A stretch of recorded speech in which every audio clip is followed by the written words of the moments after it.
Yeah, that's fun stuff. But yeah, I think we should be good to start. Maybe Cool. we're good to start. Yeah. Yeah. All right, ladies and gents, welcome back to Articulate. Today we have Mariah Mennano. How you doing, Mariah? Good. How are you? Good. Thanks for coming out. I appreciate it. Today we're here to talk about yoga. Yes. I freaking love yoga so much. My experience with yoga, real quick. Didn't do a lot of it. And then I went to juvie in high school for a period of time, about 3 weeks, fun time. And they set on Tuesdays and Thursdays yoga. You didn't have to do it, but if you didn't do it, you would just sit in your cell. Right. So it was really nice to get out. And honestly, like, yoga is hard. You know what I mean? It's very... Actually, I did it a couple times in high school, too. The high school classes. Yeah. When did you get into yoga? So the very first time I did yoga was when I was probably in elementary school. There was like a mom and daughter yoga event at a local studio. Mom and daughter yoga event? Yeah. That's so cute. It was really nice. And at the end, they gave you like a lavender towel to put over your face. It was so comforting. Really? So comforting. Damn, I skipped the yoga. I'll just do that. That sounds nice.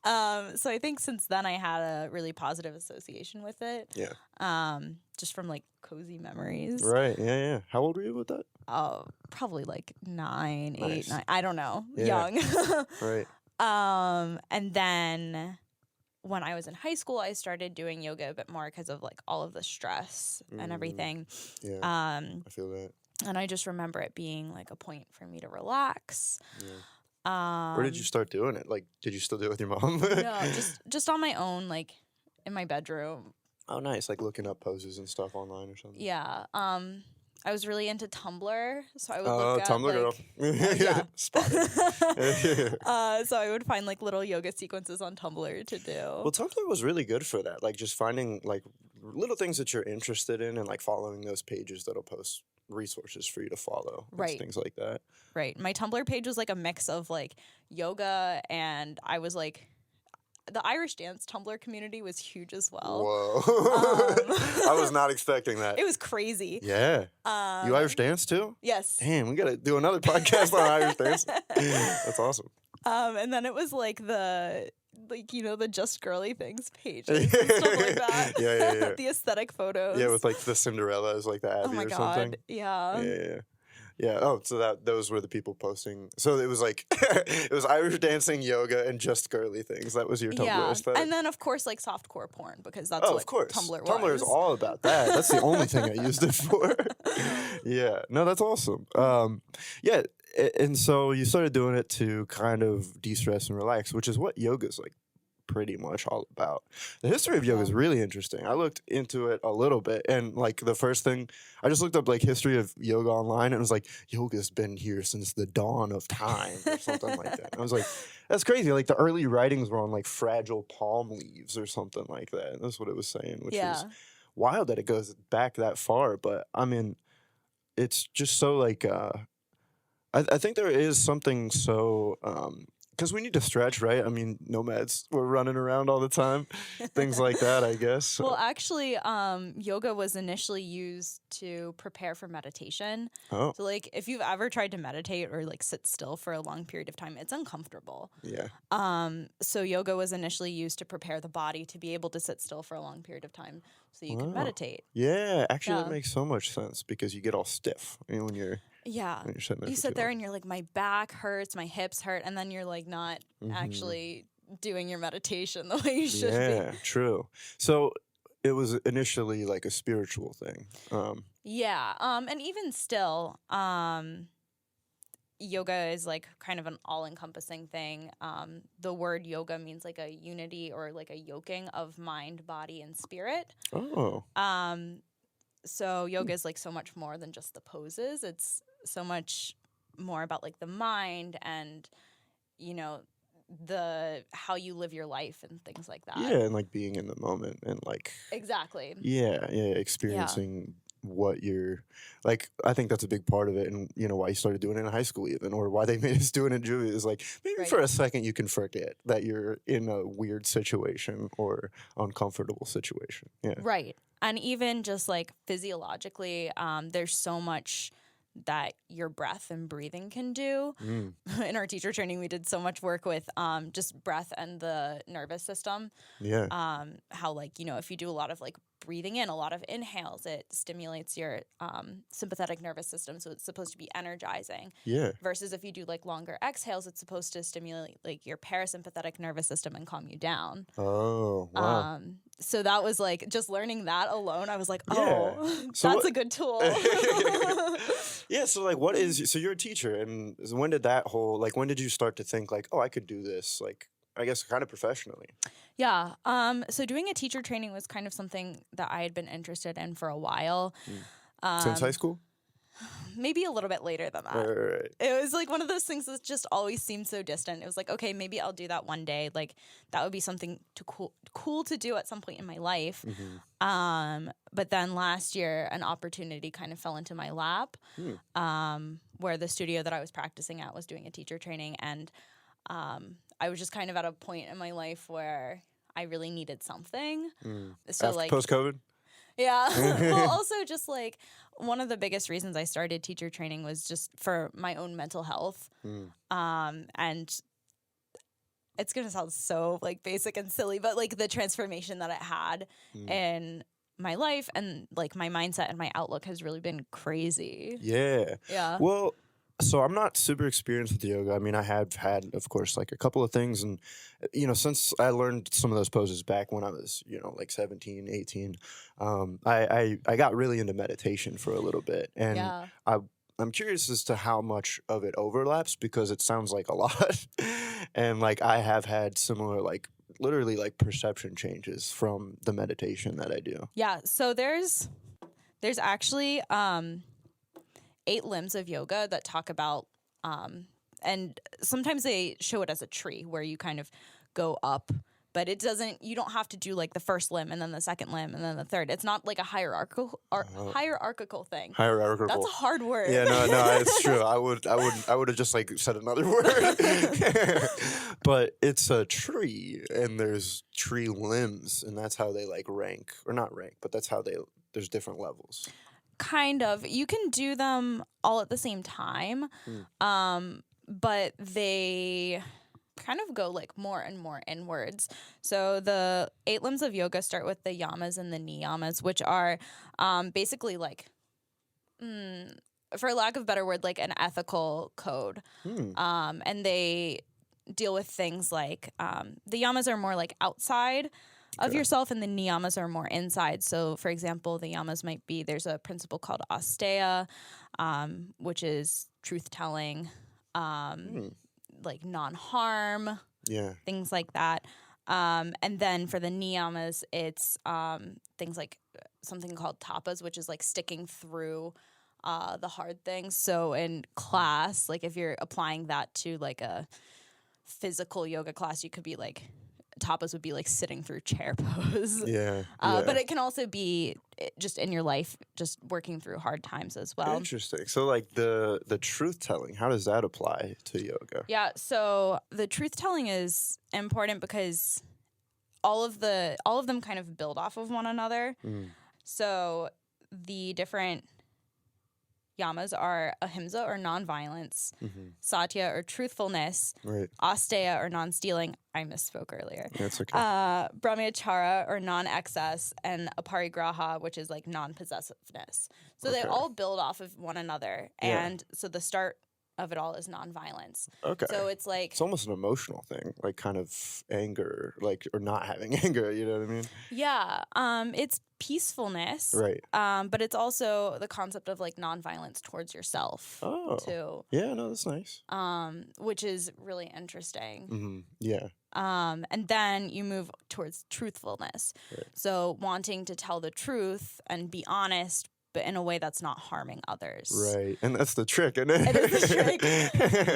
But that's something that has been really interesting for me to think about over the last year. Like every time I've had to have a difficult conversation, figuring out, okay, how do I word this to be honest, but also not hurting somebody else? Not hurt your feelings. Yeah. That's actually one of the reasons why I kind of, it just feels so much, and that's a lesson that I've learned so many times throughout my life. Like, it's so much better to be honest Right. with even like small things, but in general, if you're honest with somebody and something goes bad, at least you can say you were honest and it went bad, as opposed to, you lied and it went bad. Right. It just saves everybody time. Too. That's also true. Very true. That's cool. But that's definitely, of course, obviously yoga has like these really cool values in it, and to know that truth telling for yourself, like in interior and external, is really good. Yeah. And I think my favorite one that I have kind of ruminated on over the last year is the one about non-stealing, because it's because you not steal from Target like every day. It's not just about like stealing in terms of like shoplifting, but it's more so about like not stealing from yourself, not stealing from others, not stealing from the planet. So it's like, one example is like if somebody's telling you a story or they're telling you something that happened to them and they really want you to listen, non-stealing would be, actually listening to them, giving them that time of day, whereas stealing from them would be like, well, in my experience, I had this experience, and not giving them the proper time and attention that they deserve. Yeah, that is cool. Yeah. Yeah. And stealing from yourself, what's that? Stealing from yourself can look like, I'm very hard on myself as a person. So stealing from myself could be like selling myself short or not totally believing in yourself. Those are just some examples. Yeah. So are these like taught during yoga sessions? Like, again, I'm kind of like, the relation is obviously they're related, but I don't know how. That's the difficult thing. And as a teacher, that's been a really hard thing to bring into my classes.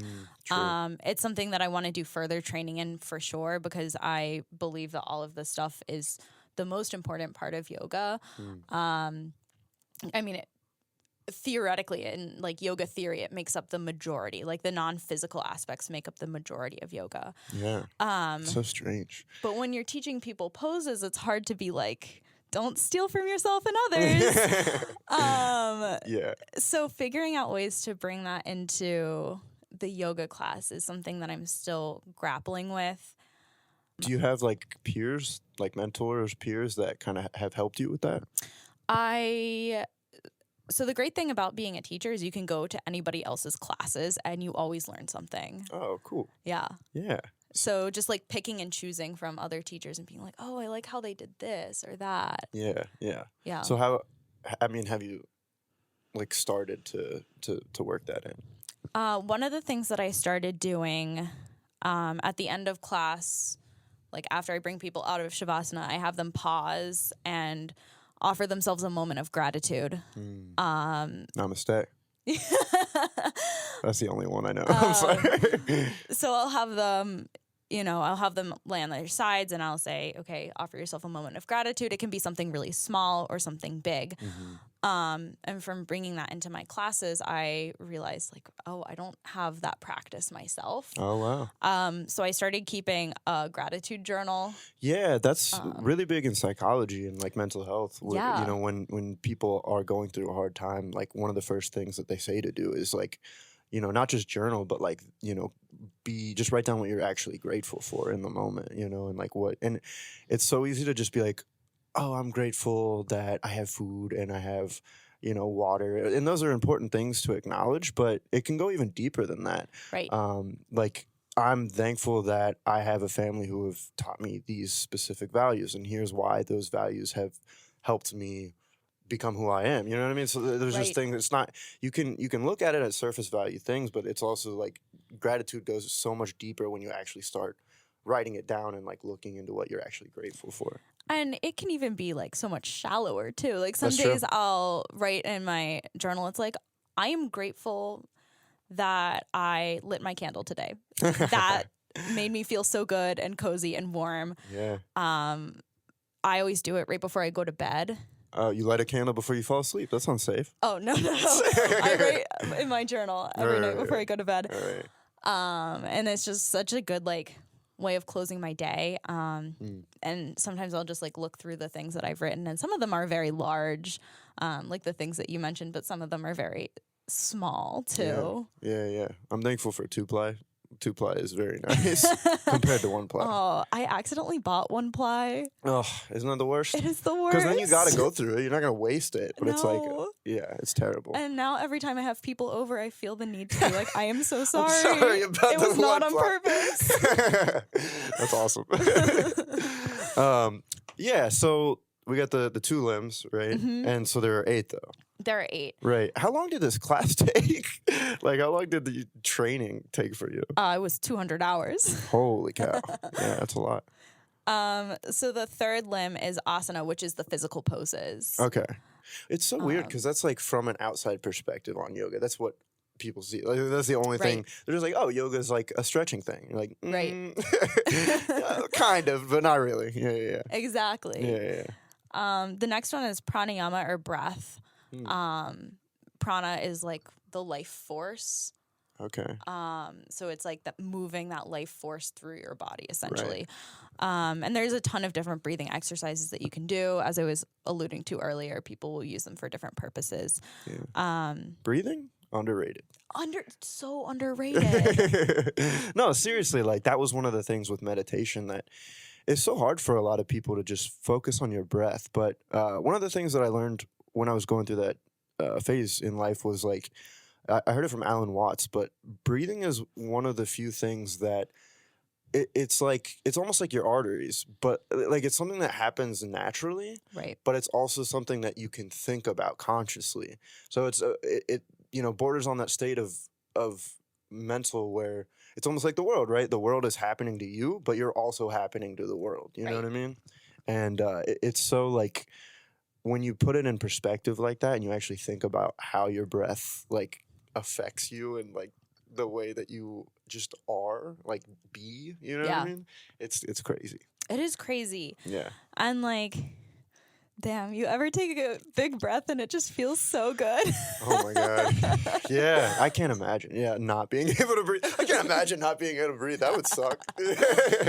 Yeah. No, seriously. And like, just like, I don't know. I feel the same way about water, where it's just like, it's something that's so like, just something you could just like not appreciate that much. Right. But like after, like when you walk outside on a beautiful day, you go,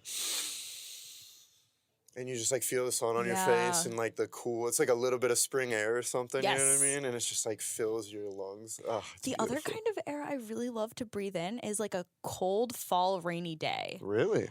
Just like the coolness and the dampness. It's Yeah. just, oh, it feels so good. All right, rank your airs. You got it.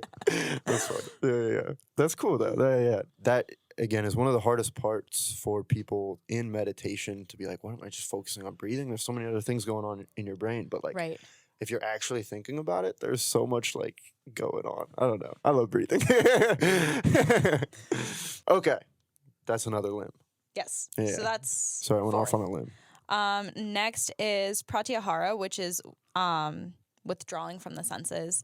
So it's like drawing more into yourself. We did an exercise in teacher training where you basically like cover like your mouth, your nose. I mean, obviously you're still breathing, so you're not like closing your nose all the way, but you're like closing off your ears a little bit, and just you can start to hear like your breath more. You start to feel your heartbeat more. Yeah.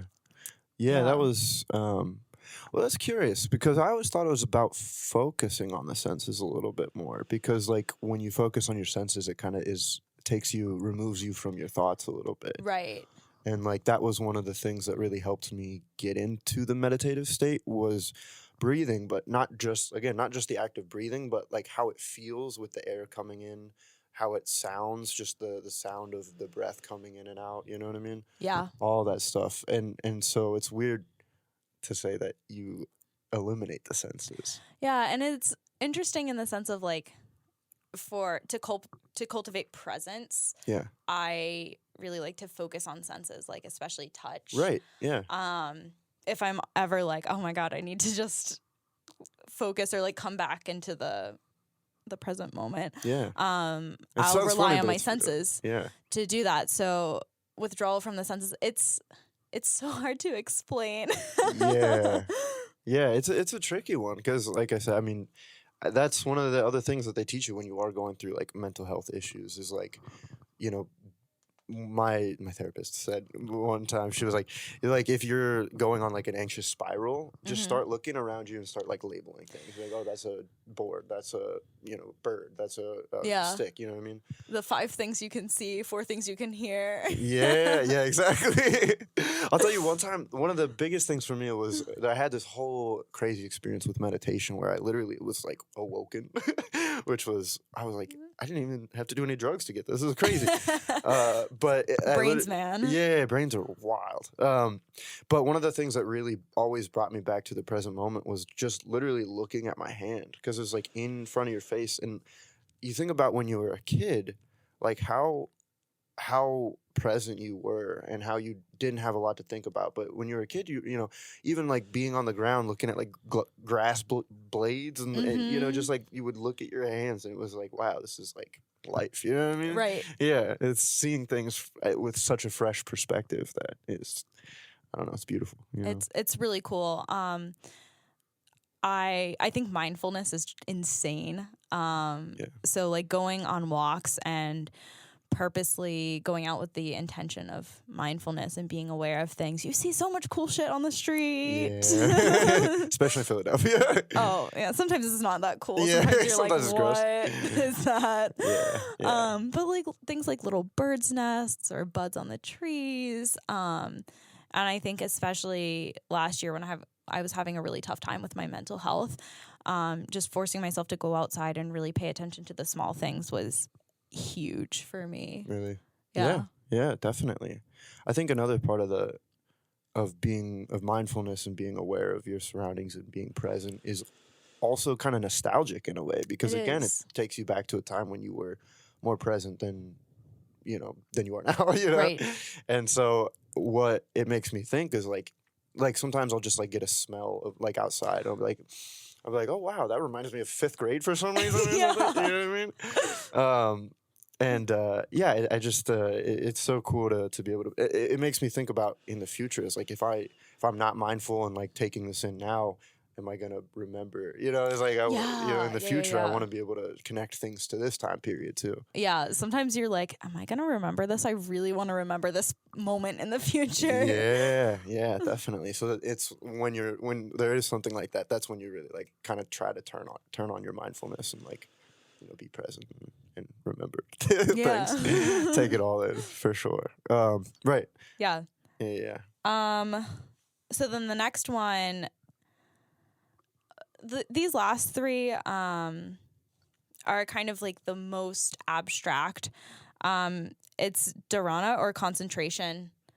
So that's when you like really get into like your groove, like your flow state, and you're really paying attention to something. Oh God, what is the Disney movie where that man plays the piano? Yeah. Like that. Yeah. Like that. Yeah. It's crazy. Dude, flow state is so like strange to me. It's like so foreign.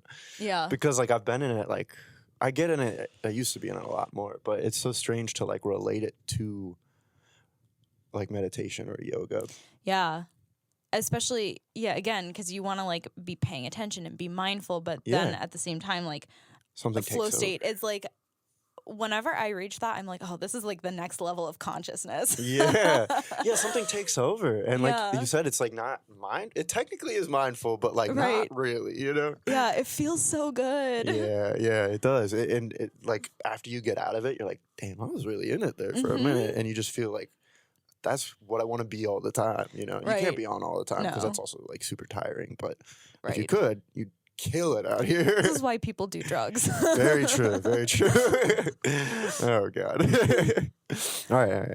The next one is dhyana or meditation. And the last one is samadhi or freedom from illusion. Freedom from illusion. Yeah. So it's like you're seeing everything as it is. Like you have this sense of clarity. Okay. And like one example, and again, like these are the most abstract. They're like the hardest to attain. But I think one example of this is like one time I like, it was just a rough day for me, and my bike stopped working, and I needed to be somewhere, and I left my wallet at home, so I didn't even have my SEPTA key. Oh, no. So it was just a tough day. Yeah. And luckily I was able to like borrow a SEPTA key from somebody, and I was on the bus on the way home, and I was able to see myself kind of from a third person perspective, and I was like, you know what? I am sitting here upset that I was upset about this situation. Yeah. Maybe I just should take a deep breath. Yeah. And like, this is not that deep. There was a solution. Yeah. Yeah. It's just like being like, all right, I have options. Like Right. That's the hardest thing is like the self-awareness of it all, like the emotion that goes into it, because emotions are so powerful sometimes. Yeah. And so like to be able to really like when you're having a bad day and like, and it's just like the little things that happen too, that it was just like you left your wallet at home, and it's just I totally get that. It's just like the car won't open, or I don't know, something like that. Right. And you just be like, all right. I have a car. Yeah. I'm literally here. It's not that far. I'll figure it out. A lot of the time, it's probably just because like you feel like you'll waste time. Yeah. But we got to remember that nothing's a waste of time. You know what I mean? It's the productivity mindset. Yeah, the productivity mindset, the capitalistic mindset that they push on all of us. But right. we don't have to get into that. No. But that does bring me to a point where there are certain people in the yoga community who kind of push the idea that rest is revolutionary, and that we as human beings need rest. And with the new year just happening and everything like that, a lot of people within the yoga community are like, guys, it's winter. Yeah. We are bears. We're mammals. We need to sleep. Like, if you're going out and setting your intentions to be a whole new person in January, not the best time to do it. Yeah. That's really interesting you bring that up, because I like last weekend, for the first time in forever, and it's so interesting because like over this past summer, I've been like the most mentally healthy that I've ever been. It's great. It was beautiful. And congratulations. Thank you so much. I honestly do need to like keep telling myself like that was a good job. It took so much work to get there. So, right. But with that came was like, oh, I could do anything and I could do it all. You know what I mean? And I was just like, running from, stand up to, rock climbing to podcasting, all these things, and just going and going and going. And I was able to do it. I had the energy. And then like, since I came back from, the holidays with my family and everything, there's just been moments where it's like, I really don't want to go do stand up tonight, or I don't want to work out. And before, like this year, I would have just been like, no, you have to. Like, that's a healthy thing to do. You have to do these things. Right. But now it's just like, you're going to come back. Like, you're not going to give it up. You know what I mean? And resting, like you were saying, is so, so important for self-care in general.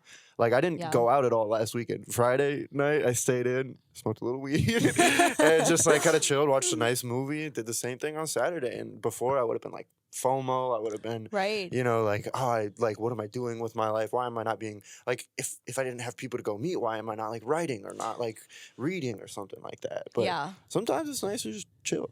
To just do nothing. Yeah, just chill. Oh, my God. I've started painting a little bit, and I'm not super good or anything, but just sitting there and listening to podcasts. Yeah. And painting my little pictures makes me so happy.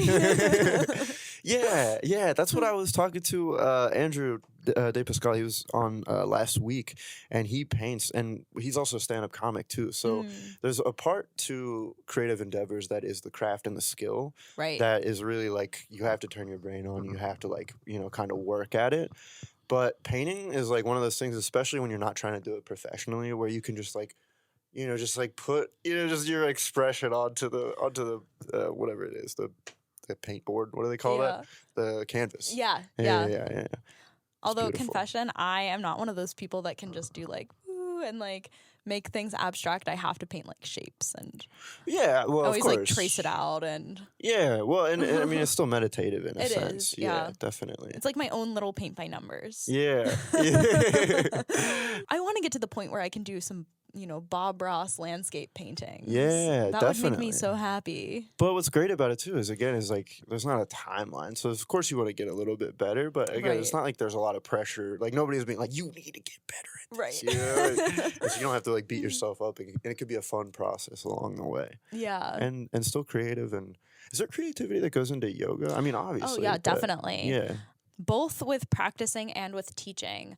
I think they really feed into each other too, because since I gained a deeper knowledge through like teacher training, you learn different modifications for poses too. So you learn like how to use props and blocks and poses and Right. what you can do instead of this and everything. So when I'm practicing, it's always like, okay, what do I feel like doing right now? And how can I fit this into this practice and that sort of thing. Tip for anybody. If a yoga teacher ever tells you anything, it is a suggestion. Oh. You do not have to do it. Yeah. Yeah. Well, you don't have to do anything. Ever. This is true. You could literally, in a yoga class, just lay in child's pose or Shavasana the whole time and you're doing yoga. Oh, wow. Yeah. I might do that next time. You should. Yeah. That's cool, though. Yeah. And I imagine, I mean, since it's so old, I doubt there are people still coming up with new poses and things like that? Or like new ways of yoga? I would say so, yeah. So actually, really strangely, or I thought it was really strange, a lot of the modern poses that we have are elements that are borrowed from Dutch boys' gymnastics. Whoa. Yeah. That's interesting. Yeah, when yoga first became like westernized, I guess they were like, let's make it more athletic. Yeah. Look at boys' gymnastics. Yeah. And it works. It works. Yeah. Yeah. That's cool. I wonder if there's going to be a new wave. I think there is now, especially like the Instagram yoga influencers. That's not real yoga though. Yeah. Like that thing where you're just trying to like push your body to its absolute limits and try to get something just for a picture. Like that's not yoga. They turned it into a capitalistic thing. Absolutely. Absolutely. Yeah. Yeah. Just trying to push themselves with yoga. But maybe something good will come out of that because, I mean, pushing yourself, I think, is good for to learn things a lot of the time. Tapas. Tapas. What's tapas? It's that principle we discussed a little bit earlier about like sitting with things and working through them. Yeah. Yeah, exactly. So, yeah, I mean, and I think that's, we can relate it to the world, but I think there's, a lot of hard times that people go through, but there's a lot of good that can come out of that. And it's the same way with a skill or a craft, you got to push through and push yourself with it a little bit, but from it, there could be a new wave. You could be the next, you could make a whole new wave of yoga. Oof. Yeah, that's a lot of pressure. That is a lot of pressure. I won't put that on you. I think Yoga with Adrienne. Yoga with Adrienne. What's that? She is a very popular YouTube channel. Okay. And especially during COVID, so many people were practicing with her channel. And I think in terms of online yoga presences, I think she does a good job of, balancing. Her classes aren't crazy hard. She tries to tailor them for certain kinds of people. Like she has like yoga for runners, yoga for people with low back pain. Oh, cool. Things like that. Yeah. So I think she also sometimes in her classes like tries to take a more like holistic approach to yoga, looking at some of like the mental aspects as well. With the caveat that one, it's so hard to tailor a class online. Like if you're just teaching to a video camera, you can't give cues or you can't adjust people's poses because you can't see them. Yeah. And the second caveat being with people like Yoga with Adrienne being so popular, it kind of doesn't, people don't really search out or seek yoga from people who don't look like Yoga with Adrienne or even me, like thin white women. And I think right now in yoga, there's a really big push of decolonizing yoga, which involves, going back to yoga's roots and the elements beyond just the physical poses, but also, lifting up, listening, elevating yoga teachers who especially are of South Asian descent, yoga teachers of color, and making a push to have yoga not just look so whitewashed. Yeah.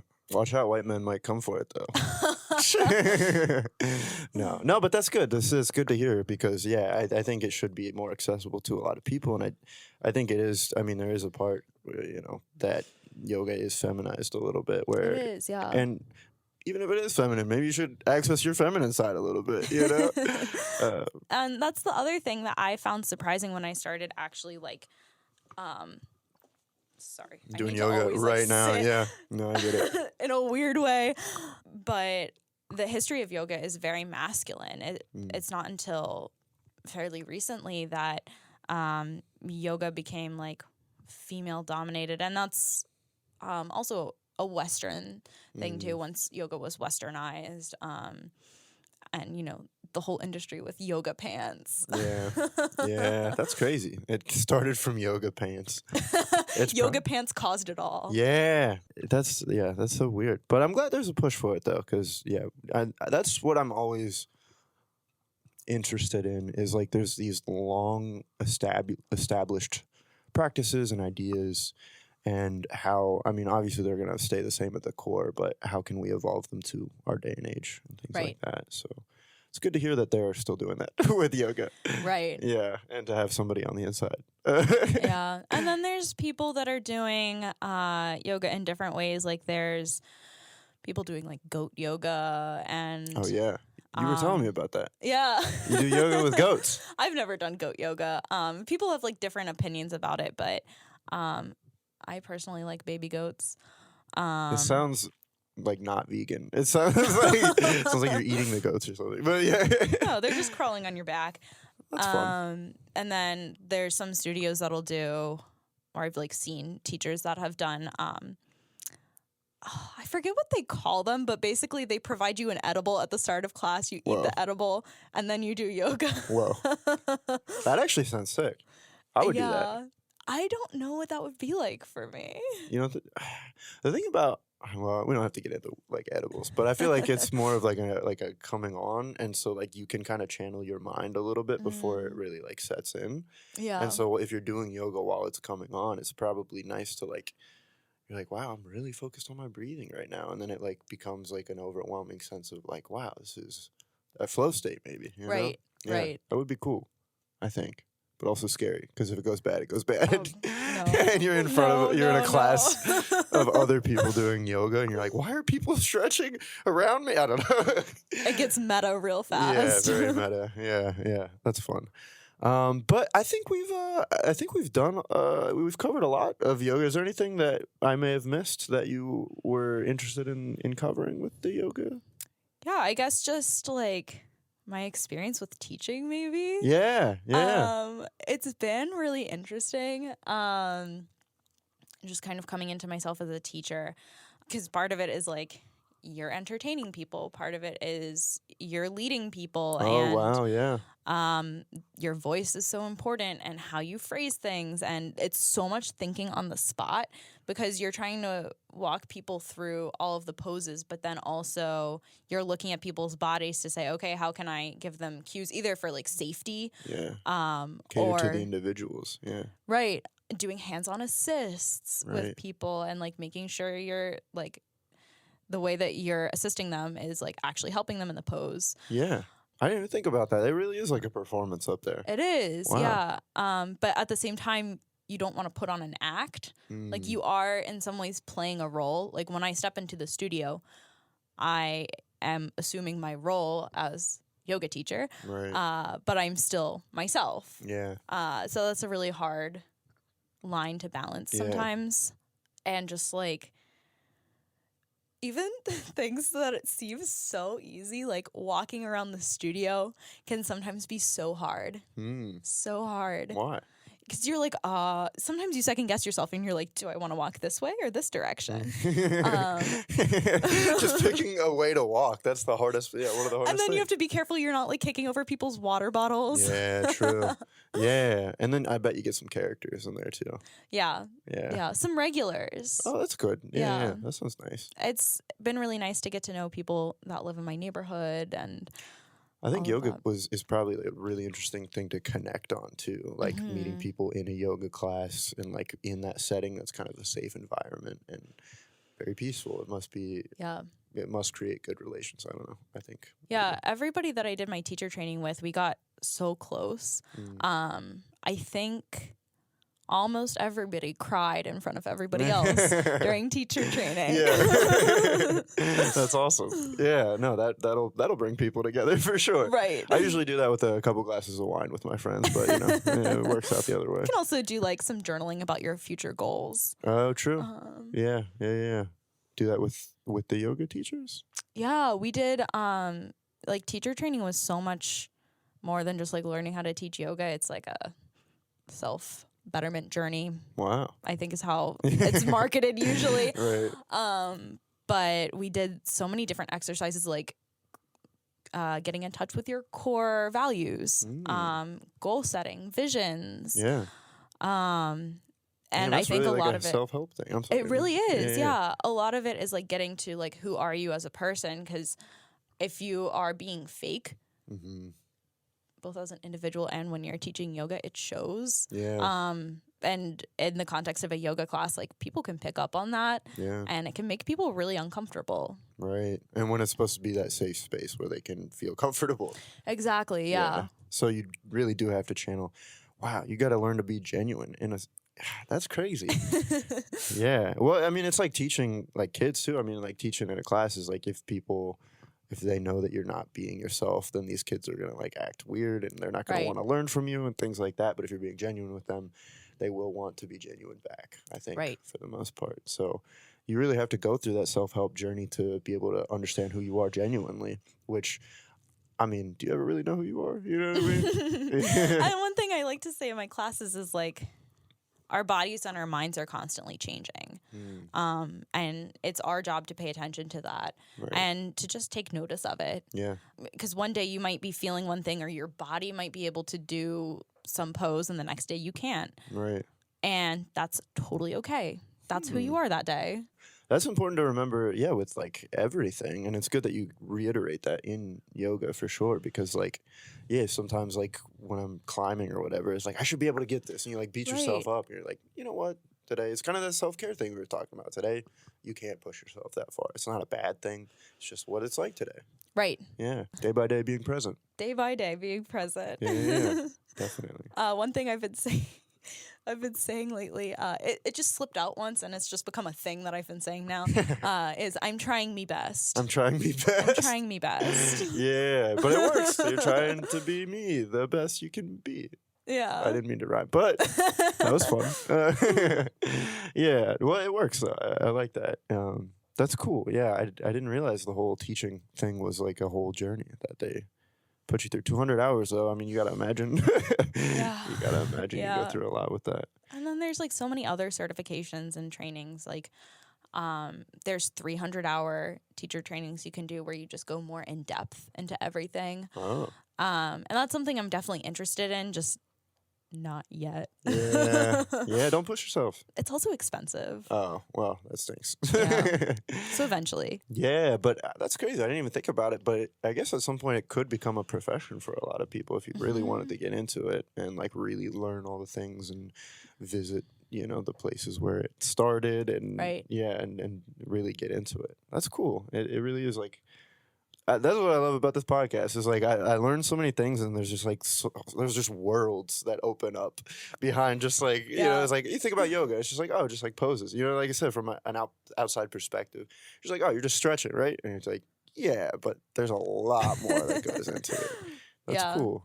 So that's like the main thing I try to get people to take away is that yoga is so much more than just the poses. And as I was saying earlier, it's so hard to say that during a class without being lectury. Right. Yeah. But again, I mean, if you make it a safe space and you're genuine, then, hopefully people will be open to more than just the poses and things like that. Right. Yeah, definitely. Okay. Okay. I feel very relaxed right now. And we didn't even do any physical poses. We didn't even do yoga. We should have done. That would have been a good podcast. Just doing yoga. But you would just hear like breathing over the microphone. It would just be like. Yeah, true. People listening. Yeah. Can we do one? What's the easy one we could do right now? Oh. We don't have a ton of space. We can do. We don't have a lot. I like the a dangly. double pigeon sort of Yeah. deal. Real quick, I like the dangly one where you like just dangle. That's a Oh, fun we can one. do that one. Yeah. Okay, let's do it. Okay. Yeah. Alright, you gotta describe how to do it. Right. Yeah. So, forward fold. Bend over at your hips, Okay. All the way down. all the way down. Bend your knees as much as you need. Okay. Bending your knees more gives you more like opening in your low back. Yeah. And then release through the top of your head if you can. I know we have microphones. Yeah. Just release through the top of your head. Yeah, it's just I like to tell people to soften through the back of their neck. Ooh, this just feels good in general. It does feel This is good. almost better than the dangly. Wow. All right, I feel good. I'm gonna stand back up if I can. Holy cow! All right, Mariah, I appreciate you coming out. Yeah, thank you And, so much for having me. Yeah, this was really fun and informative. So thank you so much. Yeah. I'll give you a little.